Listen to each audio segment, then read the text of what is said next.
Hello, everyone. Thank you very much for joining us today. This is upgrading to Drupal 8 or 9 using the Migrate API. My name is Mauricio Dinarte. I go by DinarCon online, and my pronouns are he, him. The slide deck, the feedback forum, some video and code examples that I'm going to present are already available. You can find them in the chat, so feel free to follow along. That is my email address and my Drupal.org profile and a personal website that I work on. I am from Nicaragua, beautiful country known as the land of lakes and volcanoes, and we mean that. If you want to experience what it's like to almost touch lava, you can come here and visit Masaya volcano or go to that website and see some research that was done a few years ago. I collaborate with Agaric. We are a worker owner cooperative based in Boston, but we work distributed, and I myself work from Nicaragua. And as I said before, I am very passionate about teaching, and I started this blog, understanddrupal.com, where I blog about migrations a lot lately, but also site building concepts, and I plan to include more topics ahead. So if you speak either English, Spanish, or French, those are the languages that I have been producing content on, feel free to visit. Today's session expects that you have a basic understanding of the Migrate system in Drupal. And if that is not the case, don't worry. There is, in that website that I mentioned before, a series of articles called 31 Days of Migrations, where I teach you, step by step, one day at a time, how to go from not knowing anything about the Migrate API to be able to write different migrations from different sources, to create different entities, and explain what tools are at your disposal. So I invite you to check that out, and also check the Understand Drupal Migration course. That is a 3 parts video course that goes way in depth into the Migrate API. So check that out. If you have any questions during the sessions, please use the Q&A tab. Make sure that you are in the session, and then click Q&A, and you can post your question there. Also, I will be at Pantheon's booth at 12:30 p.m., about 30 minutes after the end of the session, to continue the conversation if you want to talk more, or if you have a specific questions that cannot be covered today during the live presentation. With all that said, let's get started with the main content. What we're going to be talking about today is the Migrate API in Drupal core, which is an implementation of a design pattern called extract, transform, and load, or ETL. If you have never heard of this before, don't worry. It is not a requirement to know about this, but if you do, it will help you a lot. So there are different resources, like the book on the left that is not Drupal centric, but talks about the pattern in general. And on the right, that is the cover of the ebook version of the series that I mentioned before. So from nothing to a lot of different examples, including a basic introduction to the ETL paradigm. Usually in this session, I would do a demo recording, but because of time constraints, I'm just linking to a demo where I actually go step by step into the process. And instead of doing that, I'm going to cover the theory, the process via a presentation format instead of a demo. But you can already go to that website and watch a video recording, hopefully after this one is done. And also the code repository is available there. So let's talk about preparing for an upgrade. Let's say that you are in Drupal 6 or in Drupal 7 and you need to migrate your site to either Drupal 8 or Drupal 9. There are many things that you need to consider. I would start by creating an inventory of the modules that you use in both your source and your destination sites. Throughout the presentation, I'm going to use Drupal 7 and Drupal 9, but be aware that this applies as well if you are migrating from Drupal 6 and if you are migrating into Drupal 8. But not to repeat myself over and over, I'm going to be referring to 7 and 9 for the most part. But everything that I say applies equally. So once you have the inventory of the modules, it is also important to understand the assumptions made by the Migrate API. Be aware of known issues and limitations, and know what is the scope of the system. So we're going to go in details for each of these topics. For creating a source, an inventory of the modules that you have in your source side, you can use the upgrade status module. It can do way more than this, just creating an inventory. It actually has more functionality, but to get started, this is something that you can already use. And this module is going to inspect everything that you have in your site in terms of modules enabled, and it is going to determine if that module is available in the target destination. In this case, it is configured, the screenshot, to show information about Drupal 8, but Drupal 8 and 9 being so similar, it is still a good reference as to what you can expect if you are migrating to Drupal 9 directly. It is worth noting that there is no need to migrate into 8 and then to 9. You can jump directly from 6 to 9 or from 7 to 9. But what you get from this module is that, for example, in Drupal 7, there was a module called address field, and that particular module doesn't have a release in Drupal 9 at all. So what they suggest is that there is a replacement module that you can use as an alternative called address. So that's one thing that this module does. Another one is that it can instruct you if some of this functionality has been incorporated into Drupal core and to what extent. For example, in the case of date, some of the features were not ported into Drupal core, and you still need either patches or contributed modules, and you are going to get a reference to those as well. In the case of the Entity API, everything is already in Drupal core, so you don't need to worry much about that. One thing to point out that is very important about what information you get from upgrade status is that this is about making sure that the modules are available. It doesn't guarantee that there is an automated upgrade path, and we're going to talk about that more during the session. But this is just checking availability of modules, not necessarily if something can be upgraded automatically. When you have the inventory of your source site, you need to understand the assumptions that the API makes. For example, Drupal core, both the source and the destination sites need to be updated to the latest version. So if you're using 6, 7, and 8, they need to be in the latest version that was released for those environments. Also, there should not be in your destination environment, be it Drupal 8 or Drupal 9, any content or any configuration. The expectation is that you install the minimal installation profile.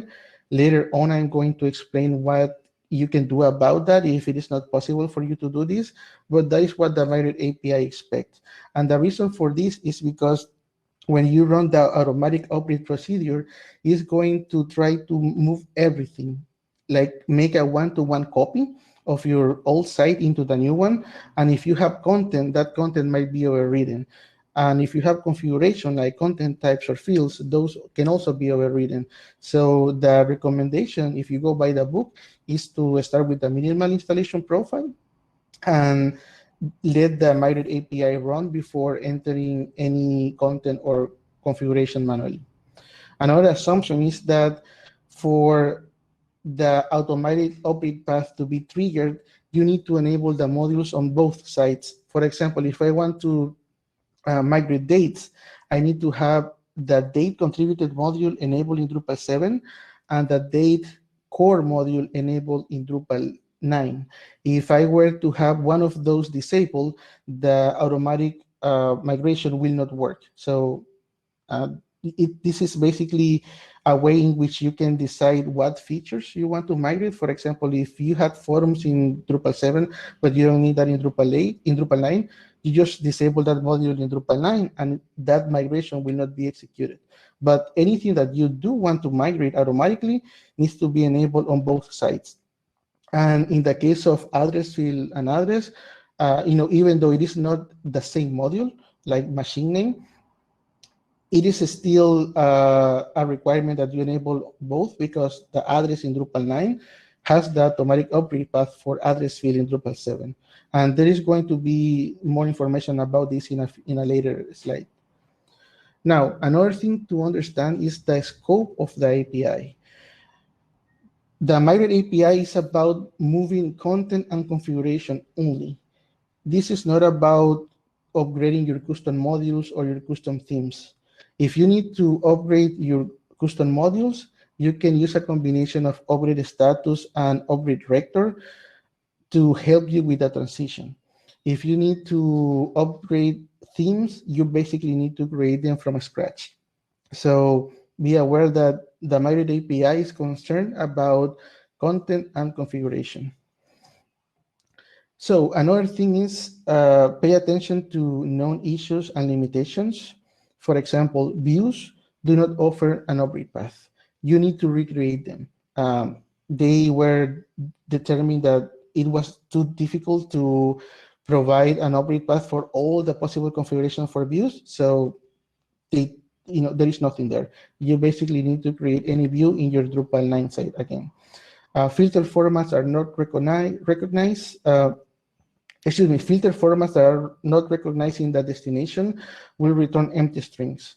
What this means is that if you have some filters in Drupal 7 that are not available in Drupal 9, when you try to see the content, you are basically going to see a blank field.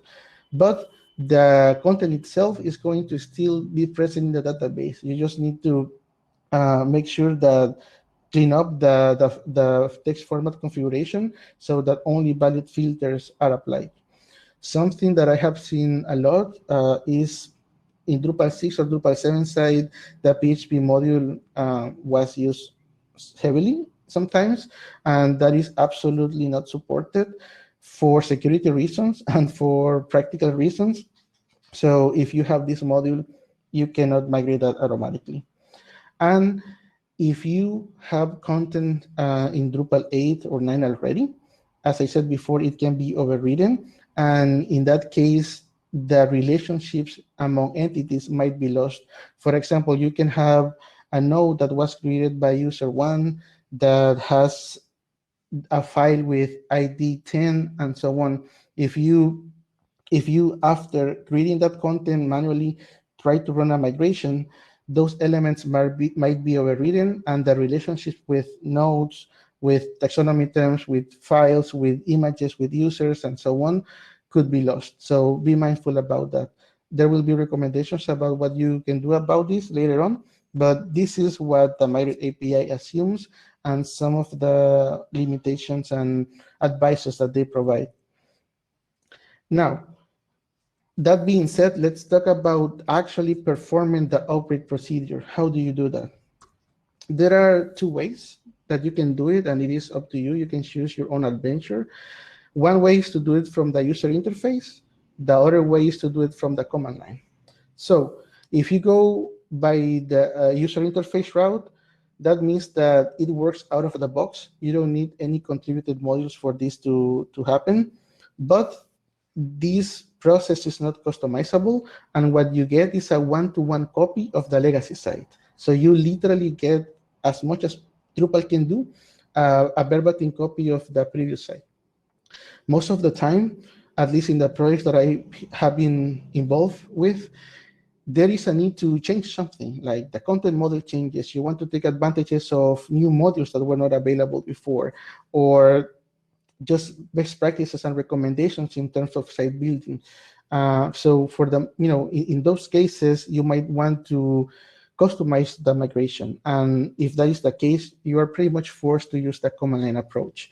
In that case, you require Drush and a set of contributed projects. And the benefit is that you can do many changes as needed. We're going to see both of them. So if you want to upgrade via the user interface, as I said before, you install Drupal 9 using the minimal installation profile. You enable Migrate, Migrate Drupal, and Migrate Drupal UI. So Migrate is the core of the API.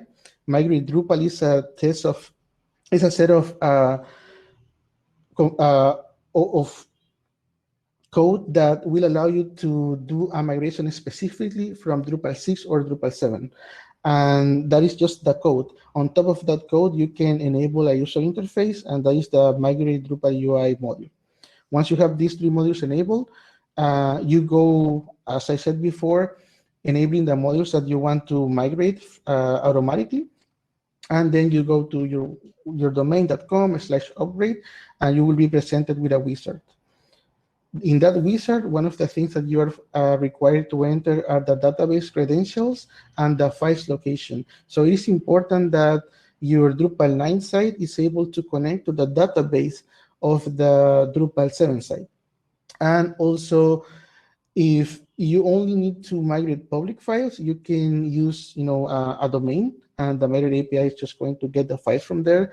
But if you want to migrate private files, you can specify um, a location in the same server where those files live. Like in that case, the Drupal 9 and the Drupal 7 site needs to be located in the same server. Or you manually move the files from one server to another, but the reference will be, instead of being a fully qualified domain name, it's just going to be a path in the same machine.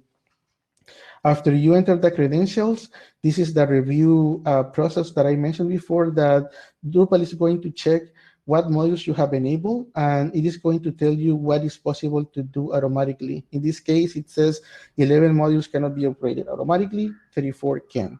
So let's stop for a moment and try to make sense of what we see here. For one, we see that telephone is is part of the list of modules that cannot be upgraded. Why? Because when I took this screenshot, the telephone module was disabled in Drupal 9. So if I were to enable the module, that field is going to be migrated automatically. Let's say that I don't care to move over any telephone from my old system.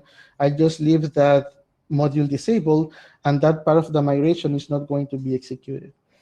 Another thing to notice is the address field. Notice that in Drupal 7, we have address field, and in Drupal 9, it's just called address. And even though it appears in the list of not upgradable, the API is actually will be able to perform the upgrade.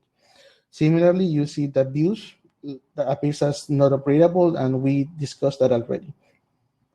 So you need to take this list with a grain of salt. For the most part, it is very accurate, but there are some cases where something appears as not being able to be upgraded, but it is.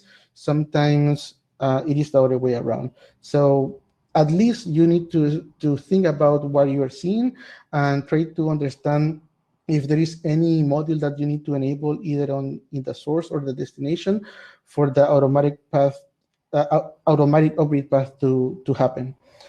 Another thing that I want to point out is that you can see in the list of modules that can be upgraded, block in Drupal 7 appears just as one listing, block, and in Drupal 9 it appears as block and custom block. It is actually two modules.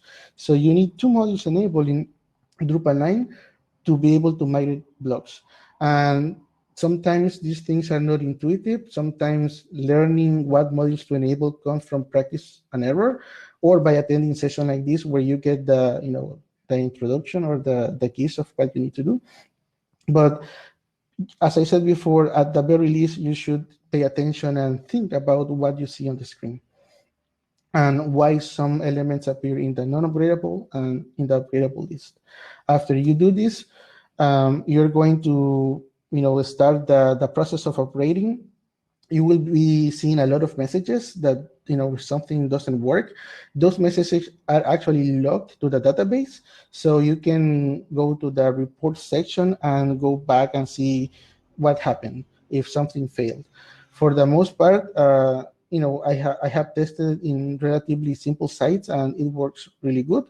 But as you can see, there are some broken blocks. The UI is not necessarily pretty because we're using a pretty plain theme by default. Remember that we installed using the minimal installation profile. So what you do after the fact, you change the theme to make the navigation easier. You review the logs, you review the content, you review the configuration. And if this is the first time that you do a migration, it is very likely that something will be missing. So you basically reinstall everything, try again, and enable more modules. After all of that, you profit from your work.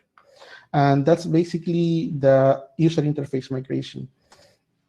The command line, what you need to do before anything else is verify the compatibility of the modules that you use. At the time of this presentation, the latest version of Drush 10.4 is not compatible with the latest version of Migrate Tools 5.0. So you actually need to install an older version of Drush to be able to perform this migration.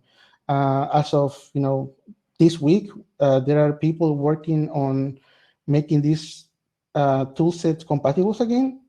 But as of today, that is what you need to do, specifically those versions you need to install. Once you install those versions, the start of the process is very similar. You install Drupal using the minimal installation profile. In this case, you need to install Migrate, Migrate Drupal, Migrate Plus, Migrate Tools, and Migrate Upgrade, and similarly enable the modules that you need on both sites. Then this is where things start to divert. You need to go to settings.php or any file that might be loaded from this one, like settings.local.php, something like that. And you need to enter the database credentials for your Drupal 7 site. Before, you would do this in the user interface. With this approach, you actually have to do it at the code level in settings.php. I want to point out the database connection key is legacy. This is something that we're going to use in a moment, so remember that. After you do this, you execute the migrate upgrade command, and that legacy key that we saw before, that is what we need to enter in the legacy DB key argument for the command. The legacy root can be either a path to where the files live or a fully qualified domain name. That is the equivalent of indicating where the files are going to live. And the important part here, to enable a lot of the things that we're going to talk in a moment, is pass the configure only flag. If you don't pass this last flag, the result of executing this command will be exactly the same as executing the migration via the user interface. So by passing this command, we get the benefit of being able to customize the migration to our specific needs. So what happens when you run that command? A lot of migrations are generated for you, but where are they? They live in Drupal's active configuration, which by default is the database. So how do you get those files if you need to make any modifications? You need to export the configuration. So you do that, for example, using Drush with the config export command, and it will go along with the rest of your configuration. This is a trimmed down version of the folder, but you can see that core.extension.yml inside config sync is there, and all of the migrate plus.migration something else that was generated automatically. So this is how you actually get a hold of the files so that you can modify them later. What can you do when you have those migrations generated? You can run all of them using a group configuration, or only the configuration migrations with a tag, or only the content migrations with a tag. But that is not that useful. That is basically going back to the equivalent of UI migration process. So what we're going to do instead is, from that exported version, we're going to cherry pick only the migrations that we care about. In this case, I have a subset of nodes, files, users, taxonomy terms. So, you can get 40 plus migrations automatically, and you cherry pick 10 of them that are the ones that you really care about. And you create a custom module, and in that custom module, you create a config install directory, and you place the files there. So this is, for one, using Migrate Plus. 2, it is managing the migrations as configuration entity. And 3, this is using the configuration management system under the hood. So anything that you would do for CMI, you can do with these migrations, like config import partial, config sync, config devel, and so many other modules that integrate with the configuration management system you can use here.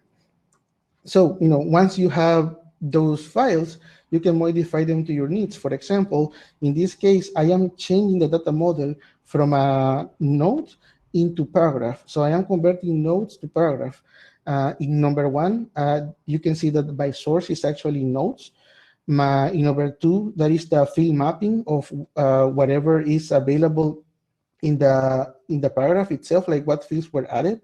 And in number 3, you see the destination, how it is configured. You need to use entity reference revisions, column paragraph, and in a default bundle, you specify the paragraph type. And this is a very simple example of how you can go from notes to paragraph. But basically, you can make that change, as needed. If you don't need revisions or translations, you can use the classic migration approach. For that, you need to provide the migrate node migrate type classic equals true configuration setting in the setting.php file. With that, you change the source plugin to d7_node, and in this case, you will not get neither revisions nor translations. So some general tips and recommendations for working with upgrade projects. If there is one thing that I would like you to remember from this whole presentation is this quote from Leah Burrow, author of CSS Secrets. Understanding the process of finding a solution is far more valuable than the solution itself. Something that I have seen while providing support for the Migrate API is that people look for something specific, but sometimes they don't take the time to understand the building blocks.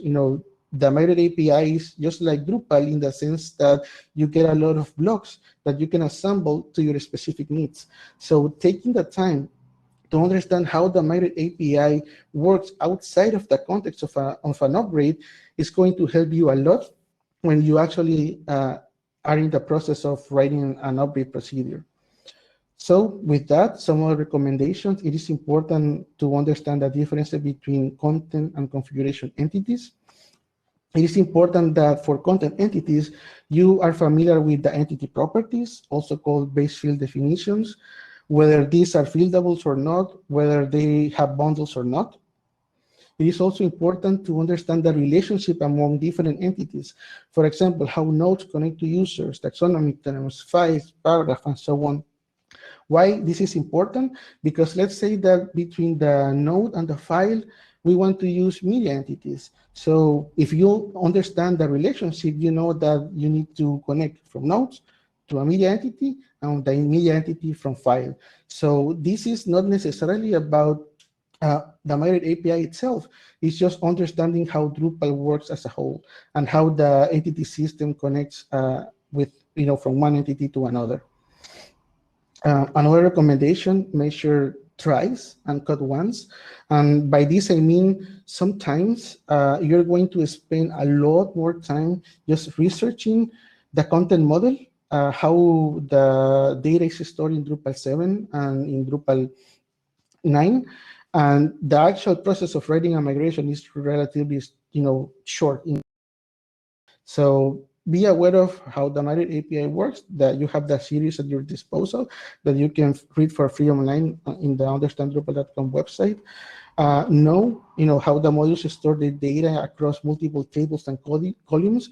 And if needed, if you need revisions and translation, pay special attention to that. Create custom plugins as needed. Source and process plugins are the most common that you will be creating yourself. Also, as I said before, it is not always possible to go by the book. So if you need to deviate by the norm, you can do it. I actually have had to do this many times in different projects. And for example, things that you need to be very careful is entities IDs. If you are going to be creating content or configuration while working on the migration, you need to be very mindful of the entities IDs. You also need to be very mindful that the development of new functionality doesn't break existing migrations. You can do that by having an automatic test suite or just by running those migrations automatically or as part of a CI process. And, the Migrate API can read from multiple sources. Take advantage of that. In a recent project, I read from Drupal 6, from Drupal 9, and from CSV file to produce the final result. So this was a Drupal 9 migration, and we had a Drupal 9 content entry environment that we were using to read data from. Some more general tips: start from an existing migration, look for an example online that works and start from there, read the official documentation, pay close attention to the syntax of a YAML files. There are plugins for your IDE that you can use to detect problems with the syntax. migrate one field at a time, commit code often, clean up and prepare data outside of the migrations. Not everything needs to happen there. Sometimes it is easier to spend 1 hour before or after executing an upgrade process doing some cleanup than trying to come up with the perfect solution in just using the Migrate API. And if needed, seek help from the Drupal community, particularly in the migration channel in Slack. We are very active and offer a lot of support. And these are just some examples of content model changes that I have had to do in some projects. So you can get a sense of what is possible. File into media entities, locations into address fields, blob of text into layout builder, organic groups into group entities, inline resources as media entities, nodes to user, groups, or paragraph entities, plain text into structured fields via regular expression. Basically, anything that you might need to do, the Migrate API is super flexible and will allow you to do what's necessary. So with that, I reached the end of my presentation, but maybe this is the start of your own journey. I encourage you to check the website again and the course, and I will very much appreciate your feedback. I go by DrupalCon on Twitter and Drupal.org. That is my email, and the slides and the feedback form from the Drupal Association is already available. I'm going to spend a couple more minutes here in the Q&A page, and after that, in about 30 minutes, I will be also in the Pantheon booth if you want to have a longer conversation. So in the questions, is it difficult to migrate into Layout Builder from older sites? I would say it is a little bit complicated. Indeed, there was a session yesterday by Chris Wells. It was really good. He explained what is the content model for Layout Builder and how you can approach that. My recommendation with Layout Builder or any other custom migration is understand your source, understand your destination, understand the content model, understand the database structure, because you will very likely have to write at some point custom source plugins or custom process plugins. And if you know how that data is supposed to be saved and how it is supposed to be retrieved, that is going to save you a lot of time. Another question, we want to migrate from Drupal 7 multi-site to D9. Can we migrate just one site from a multi-site? Can we break the sites apart and migrate to separate D9 site? Yes, it is possible. You can migrate one multi-site at a time. You can break it up. In a recent project, I worked migrating from organic groups into one single site without anything other than core language negotiation to determine what one site differentiates from another. It is not the specific example that you mentioned, but these things are certainly possible. For your course, are these video walkthroughs or live sessions? The course that I mentioned there is a pre-recorded video with examples, but Agaric also offers online trainings, either public ones or private ones. So if you are interested, by all means, send us an email. Yes, there are options to purchase for your team and get discounts for that. If my site is running the latest version of Drupal 8 and our modules are the 89 latest version, can you just update the core to Drupal 9? Or do you still have to run a migration? No, you don't need to run a migration. Going from 8 to 9 or eventually from 9 to 10, it is going to be what is called an update, not an upgrade. So you will be, for the most part, using Composer to do that procedure, but you don't need to use the Migrate API for going from 8 to 9 or from 9 to 10. So this doesn't apply. This is for 6 or 7 to Drupal 8, 9, and eventually 10. Need to migrate images uploaded through Media CK Editor into the body field. It is possible. There are two modules, media migration and media handler. If I recall correctly, in the 31 days of of migrations. There is an article of with a list of about 50 modules that interact with the Migrate API, and I have listed them there, so I invite you to check them out. But yes, it is possible. Sometimes you need to do some massaging from what you get out of the box, but for the most part, they are quite complete. If you are performing a custom migration, do you need to clear cache or run a command so that the Migrate API will recognize the changes? This is not covered in this session. I have another session that talks about the Migrate API in itself, not in the context of an upgrade. And I can share some links in Twitter, but what I want to point out is that there are two ways of managing migrations, either via plugins or via configuration entities. What I showed today was configuration entities. In that case, if you make any change, what you do is like re-import the configuration because you are using the configuration management system. If you are writing migrations as plugins, the location of the migrations is different, the file names is different, and if you make changes to those files, what you need to do is clear the cache. So that is a very common question. You can look for a video recording called Drupal migrations for non-coders, and I go over that specific topic in that presentation. Can you go over the process of handling unrecognized filter formats again, please?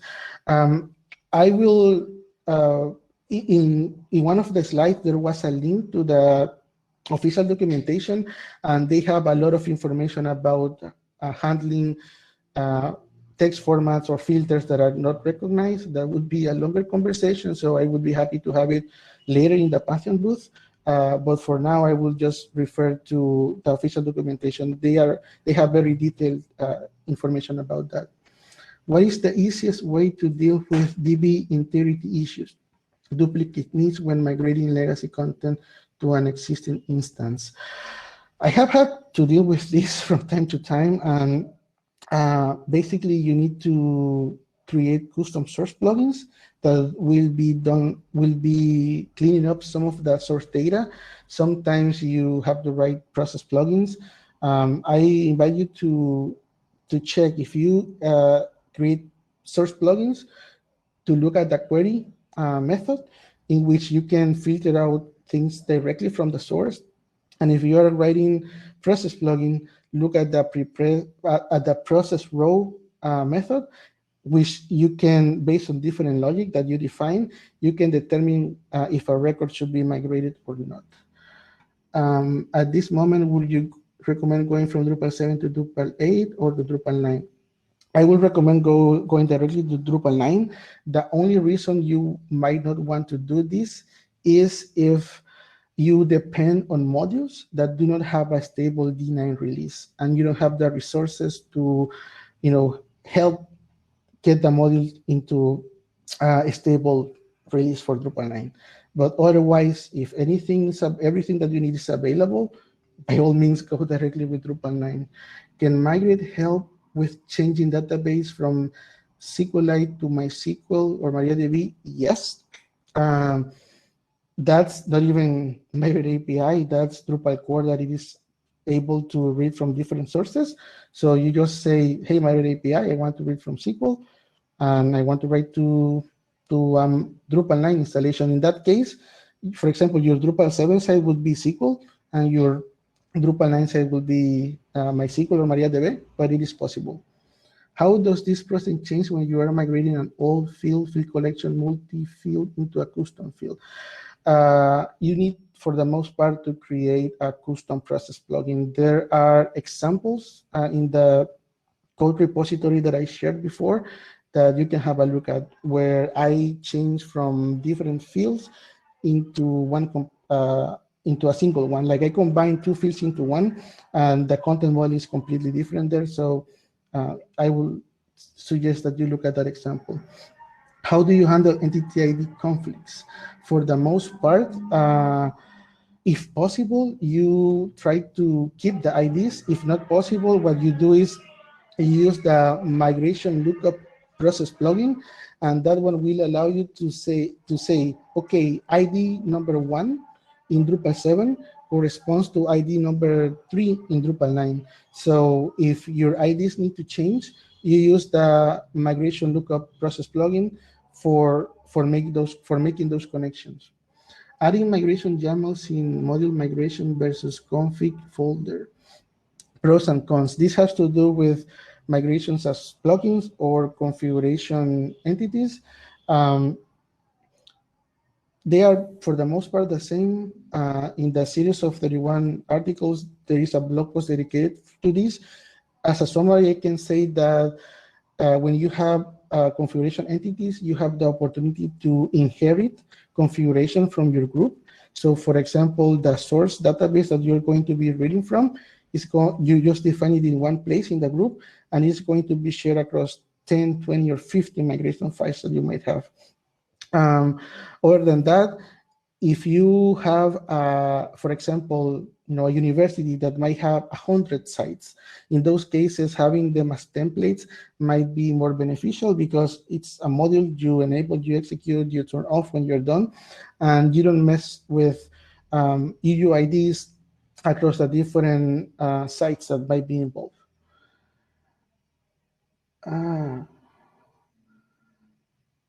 So there is a question about the leftover migrate map and migrate messages tables. There is a patch that you can use to delete those tables, but for the most part, they do not cause any harm, and I would recommend to keep them at least for a couple of months after the migration is done, in case you ever go back you ever need to go back, because that is your log of everything that the Migrate API did, and it is possible to trace back errors or problems by looking at those tables.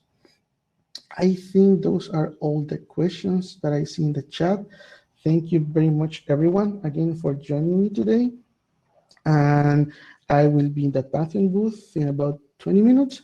If you have more questions, and enjoy the rest of the conference, please provide feedback and contribute to the project. Have a good rest of your day.